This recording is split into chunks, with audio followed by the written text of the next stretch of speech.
Sometimes it's hard for me to understand, but you're teaching me to be a better man.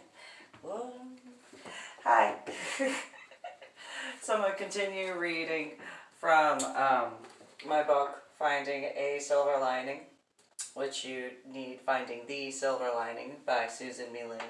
That's me, Susan MeeLing, Reverend MeeLing, Reverend Susan MeeLing, Lady Dori, Belle, Lady MeeLing America. I've been known by a few names. Just saying. Some of the books that I've written, just a few. So I realized I forgot to read the mission statement, so I'm going to read that before going on to the next chapter. As far as this particular book, which in certain regards I guess it's more than 70% because there have been so many changes that have been able to be made. And I had wanted the different aspects. I had also made a reference to Andrew Tomarisi's family and the Marine Corps themselves, because I wanted to make sure that certain things were taken care of. See, I do pay attention. So I'm choosing to move forward publishing the writings. Whoops. Well, that's another book I wrote as well. So 70% of the profits made through the pages and writings will be offered to various organizations for donations, which I have. Choosing 70% as a number is to bring awareness to the mental health crisis for the military personnel and family members. Donations offered to each designated organization would be under the agreement of select groups of close individuals for each time frame set. I chose the rating of 70% because it is one of the ratings for combat PTSD, thus bringing more awareness. I am choosing to move forward to publish my writings for several reasons, and then also the compilation of other aspects as far as I go on in the books, because both, but in regards to Finding a Silver Lining. Bringing awareness to the American citizens, the dangers of ignoring mental health needs of children in the public school and single-payer healthcare systems, showing some of the dangers, possibilities, risks, and problems for families of children or a child with special needs for education. Bringing awareness to the American citizens, repercussions of biased political agendas to the survivors and dependents of soldiers and veterans, which includes law enforcement, fire department, and emergency medical services. Bringing a physical representation of my existence for my children when they are older to explain my actions, reasons, choices, and words. Bringing the problems to light while adding ideas to possibly create genuine and positive change. I have made many mistakes. I have had little in accomplishments that I've kind of realized I've kind of accomplished a little bit. Trying to live the best of my ability each and every day. I apologize for all of my shortcomings, failures, and imperfections. Should I have the ability to wave a wand to make a utopia, I would, and I guess I technically have, given up my life to create it for my children. Please, even if it is for a second, forgive me of my deeds, thoughts, words, and inactions, because I have tried. But hopefully longer than 1 second. And my life is empty without my children.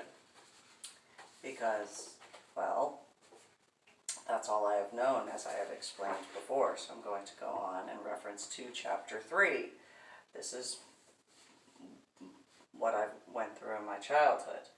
I grew up from my infancy through almost to 15 years old, I should have said 16, in Morganville, New Jersey, off of Church Road, in a little red and white Cape Cod style house, located on about a football field-sized property of land.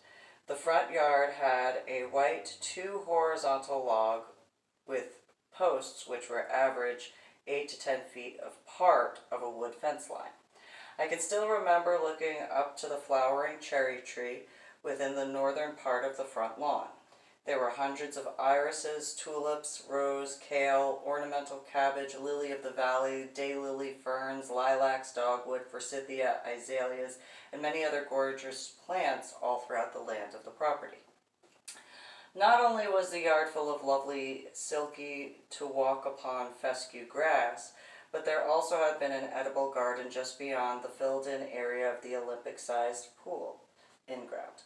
There were mulberry, raspberry, and other fruiting plants which were growing rampant as weeds in the correct weather and soil conditions.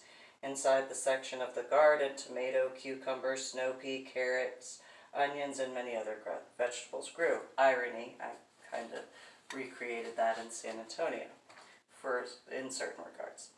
Originally, the garage constructed in the backyard had been designed for 2 cars. The original structure had been made with aluminum sheeting and wood. However, my father chose to remove the old shed while he planned and built the 5-car garage with an additional shed at the back from the ground up. This included ordering, designing, installing the shingles, the foundation, and etc. It was an awesome structure to behold, too. It matched the color of the house in design, but was bigger than the house in square footage. Even had a car ever been parked in either garage when my parents owned the property? He had that many tools. And for those who have pictures from the era or the years when I grew up there, they'd be able to prove that. When we resided within the property, neither of the garages ever had a single car inside until the day the movers had cleared it. The garage was full of tools. Many tools. For example, my father had several 20-gallon buckets full of just a single type of hammer. For example, square-ended and flat or ridged-faced or a round or a ball-pin rubber hammer, which all are different types of hammers, which did not include the sledgehammers in 1 pound, 3 pound, 5 pound, 10 pound, 15 pound, and 20 pounds or more.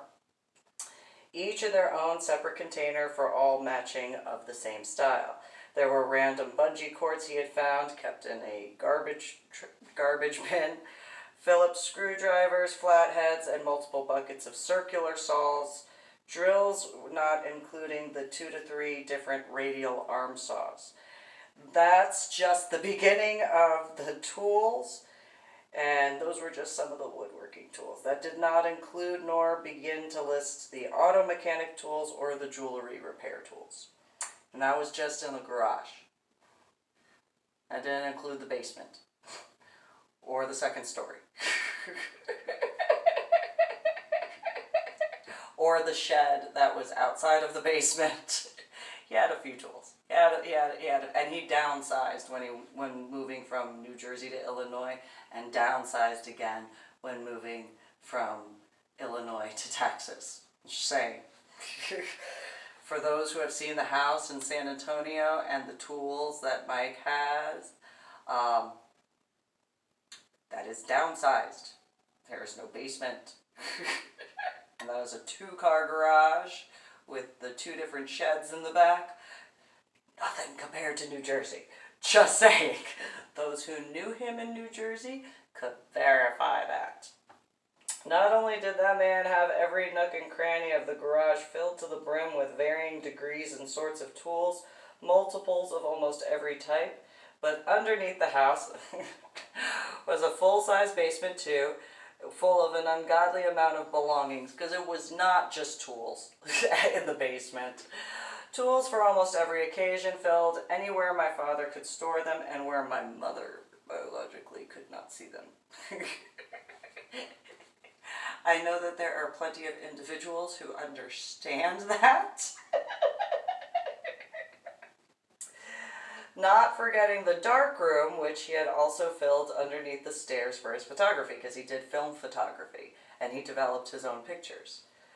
It was a locked area with the little red light for when he was in there, also knowing if the red light was on, no one was to disturb him.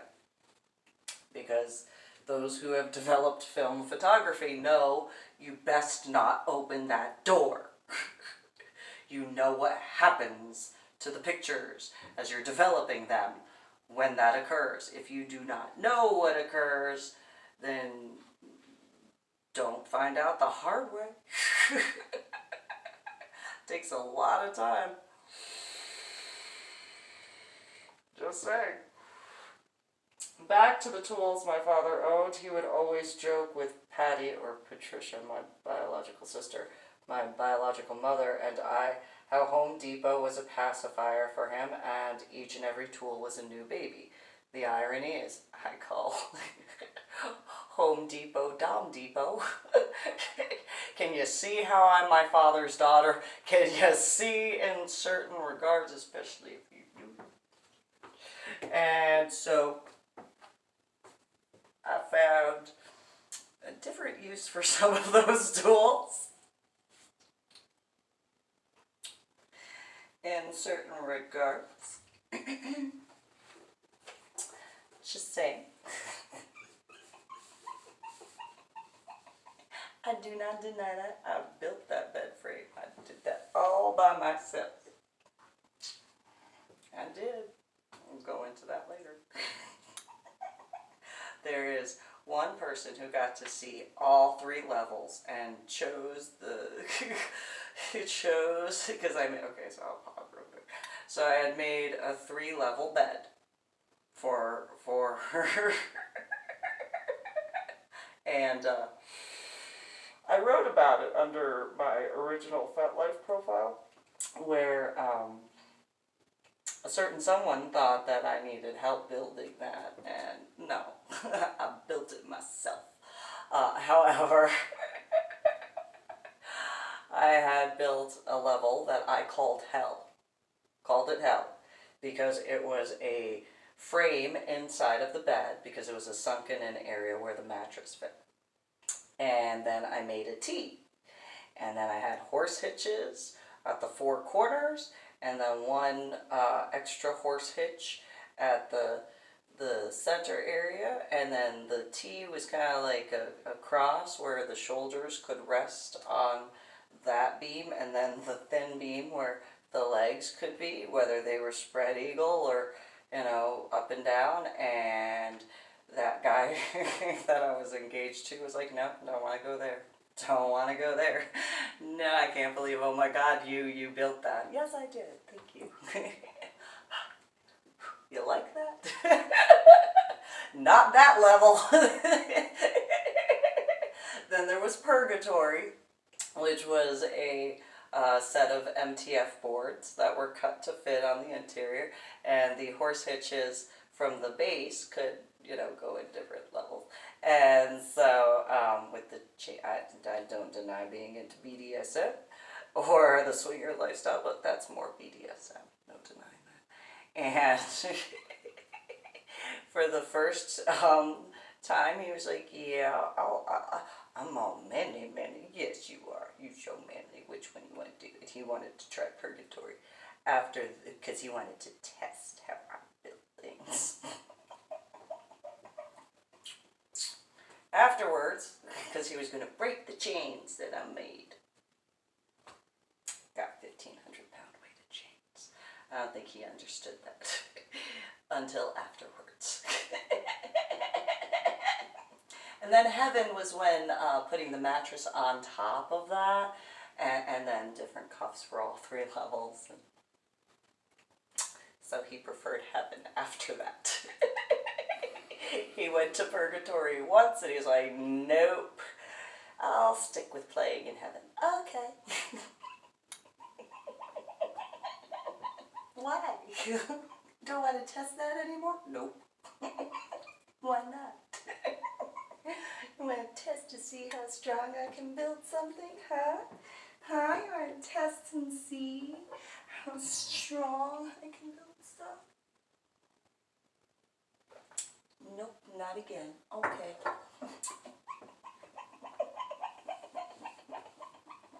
But yeah, I wrote about that and put that on FetLife that I did that. Yes, I did. Came up with that idea all by myself.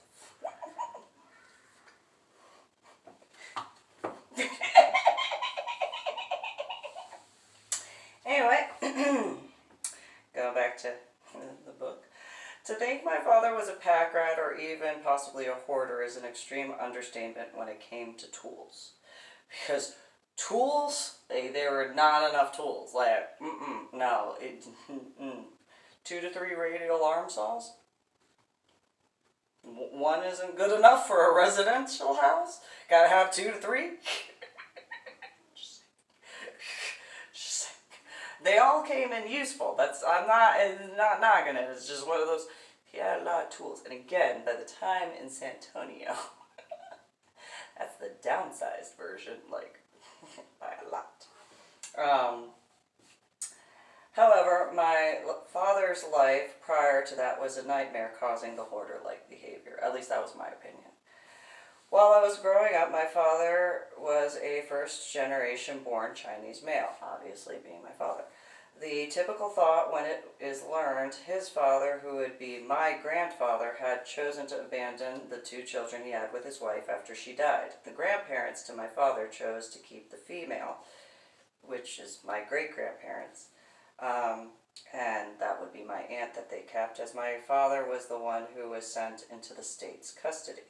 Though his life was not typical for an Asian male, many traits of the Asian culture stayed within his core. In the 1950s, my father had been diagnosed with tuberculosis around the time that his mother had passed away from kidney failure. My aunt and my father were taken to their grandparents' apartment in Manhattan, New York, after their father buried their mother. The 2 grandparents were forced with the decision no loving parental figure should ever have to make, which I wound up having to do later. Which child should be kept? Should we keep the healthy female, or should we keep the sick male who would potentially carry on the Chinese name if he survived? Due to the noted fact in the 1950s tuberculosis had been considered to be a death sentence, my Buk Gung, or great-grandfather, and my Buk Pu, or great-grandmother, chose to keep my aunt instead of trying to see if they could help keep the male healthy and alive. As my father had been given to the state's custody and child protective services, he had been transferred from orphanages to foster homes back and forth, and varying other places of varying degrees. The most memorable places of my father's discussions of the prior orphanages he had resided within are Harlem, New York, Brooklyn, New York, the Bronx, New York, Camden, New Jersey, Elizabethtown, New Jersey, and Newark, New Jersey.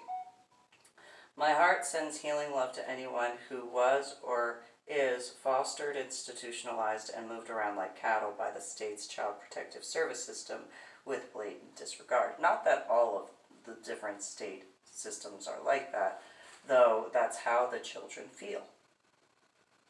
And that's why I fought so hard to keep my daughter out of that system. My biological mother did not understand that at all. I knew so much of what my biological father went through.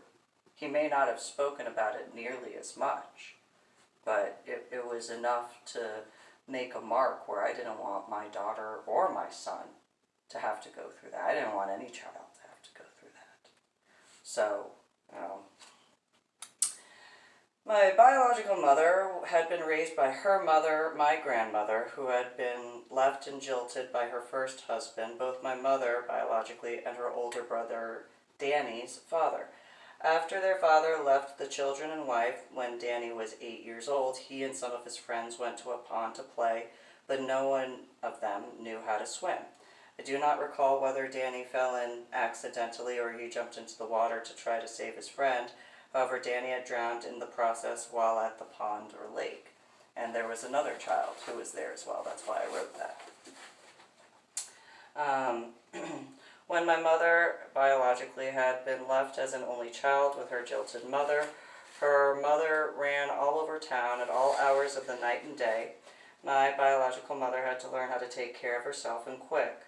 When my grandmother met my grandfather, the male took my mother into his heart without a second thought. However, when my grandmother became pregnant with 4 different children later in the years, my biological mother began her duties of caretaker for all of the new children. Thus, her childhood meant neglecting her own chance to grow up and enjoy children's ages that her younger brothers and sisters could enjoy theirs. My mother at one point had become so sick the threat of being hospitalized with pneumonia in college when she was attending Rutgers University. Through her perseverance, she earned her Bachelor's of Science. As she was sick due to being overworked by her mother, she spent many evenings in bed. Her grandmother was disgusted by Lillian's treatment, which would be my great-grandmother, of her daughter, so her grandmother made her move into the home in order to recover, heal, and get rest so she could continue on and get her degree. Never knowing her true father to this day, she still researches everything she can find on the last name of Lally, as her true father disappeared in the 1920s to the Canadian border. My mother had various and random knickknacks all over the interior of the house. One I remember and have always despised the most were the clowns she had on the shelf in the living room by the front door. Those porcelain clowns played music when the dial had been turned. The texture of the clowns always felt odd to me, and I could not look at them. They're just...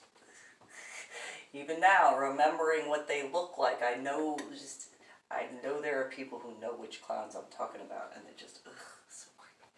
And I've done prior videos in reference to that. I learned that if I had physically touched those clowns for too long, I would become physically ill. I did not know what it was about those clowns, but those clowns were the bane of my existence as a child, and I hated them. Really did. I hated those clowns. Oh, I hated them.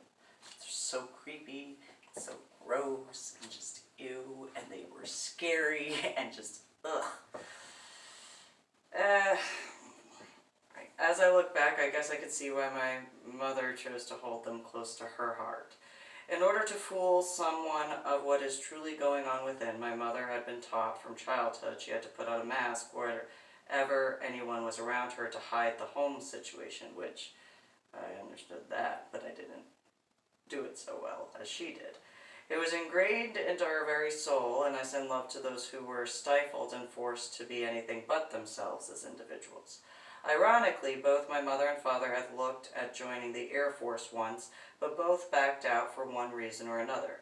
My father had been refused because of his prior tuberculosis issues. My mother chose to back out because her step, but more of a father to her than any other person, father talked her out of it.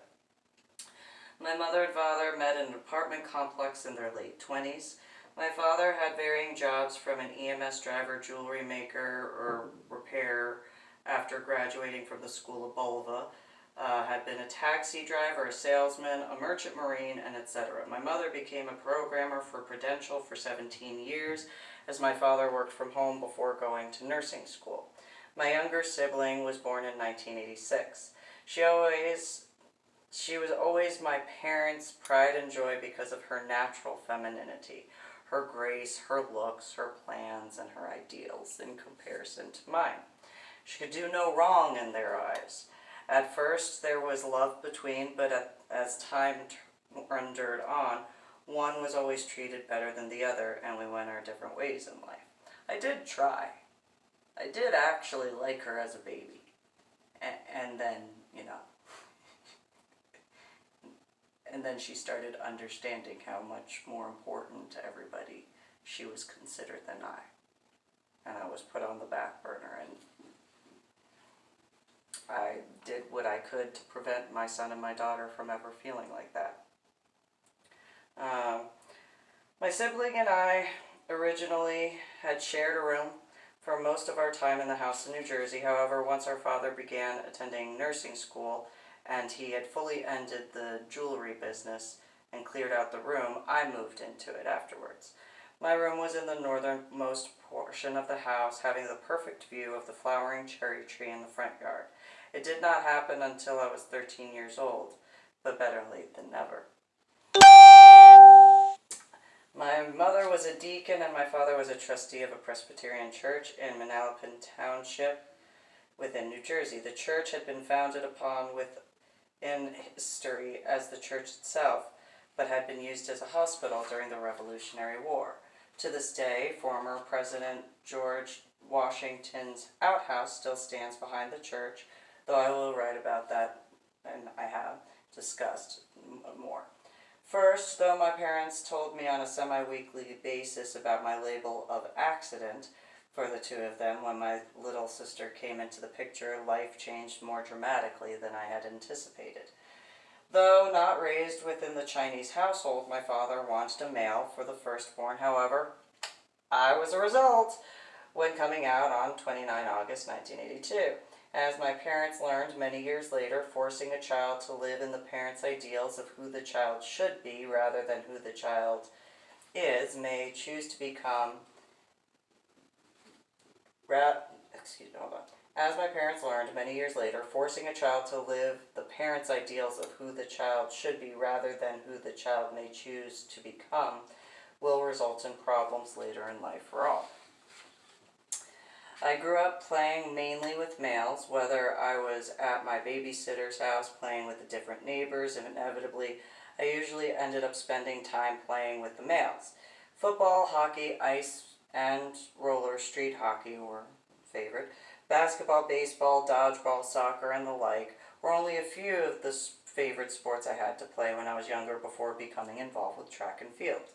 While I was in elementary and middle school, I was heavily interested and also involved with the different aspects for art for the school. In 6th grade, I had been chosen to draw and paint an animal as a part of a mural on one of the walls leading to the cafeteria. In middle school, I joined a program for advanced art students after beginning painting classes. When my school changed from middle school into high school, I had been offered the opportunity to test to see if I qualified to join the Marine and Biology School of Technology, MAST for short. And that had a naval academy attached, and I thought it was destiny to receive a direct invitation to test with a guaranteed interview for a possible spot in the school. My science and math grades were decent enough, and my desire to join the military realm had my mouth watering. I had always had a desire to swim among the animals of the ocean. What better way to enjoy both benefits of the military and the oceans? For me, I was not lucky enough to be accepted into the school, though I was happy years later when my friend and neighbor who lived across the street from my old house had achieved the success of the entrance within MAST. Since my parents would choose to move my family from New Jersey to Illinois, looking back, I am glad that I had not been accepted into that program, because I would have been mad. I was already upset moving from New Jersey to Illinois, specifically because of not moving to Chicago. Specifically because of that. Because those areas that my biological father grew up going to, I wound up going to later, because he would go and visit certain areas. Sometimes Anna would go, but very few. Only when we went to Manhattan would Anna and Patricia normally go. All those other areas, I'd go with them. So, yeah, I would have been really mad if I had gotten into MAST. And then they had to take me out of it. Oh, I'd have been mad. I'd have stirred up something. Anyway,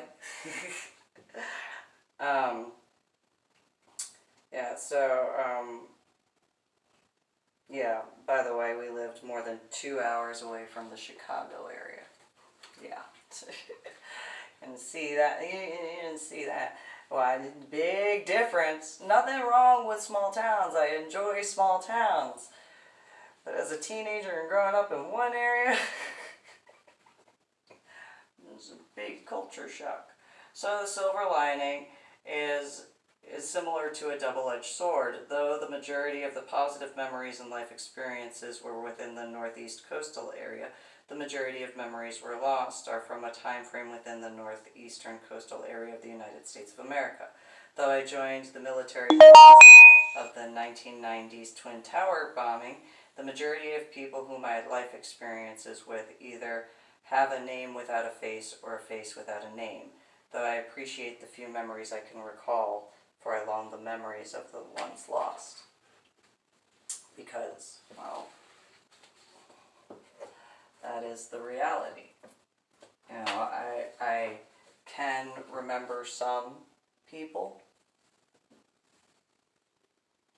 but especially after the 9/11 attack, the few memories that I did have of those who were injured or lost their lives in the 93 attack, they're gone. And so some of them I can remember and some of them I can't. And so it's not to be mean when I say that or wrote that. but said it first. It's just reality. I discussed that when I was in Illinois during Christmas after my head injury on Palm Sunday in 2000. And my biological mother could not believe that I couldn't remember people from before then in regards to the 93 attack, and she already had issues believing that I couldn't remember people from New Jersey after the World Trade Center attack in 2001. Well, if I can barely remember people from 2001's attack before then, how am I supposed to remember from prior to 1993? I mean, just saying. So, that is chapter 3 of Finding a Silver Lining by Susan MeeLing. That's me, Reverend Susan MeeLing. Me. Reverend MeeLing. Me. Lady Dori Belle. Me. Lady MeeLing. Me. Lady MeeLing America. Me. I've gone by a few nicknames. Or names, I'm still the same person. So, subscribe to my channel, Reverend MeeLing. Go to my website, www.susanmeeling. I will put the links in the information area for you to go and be able to purchase my books from the 3 different author pages through Amazon. Thank you and have a good one.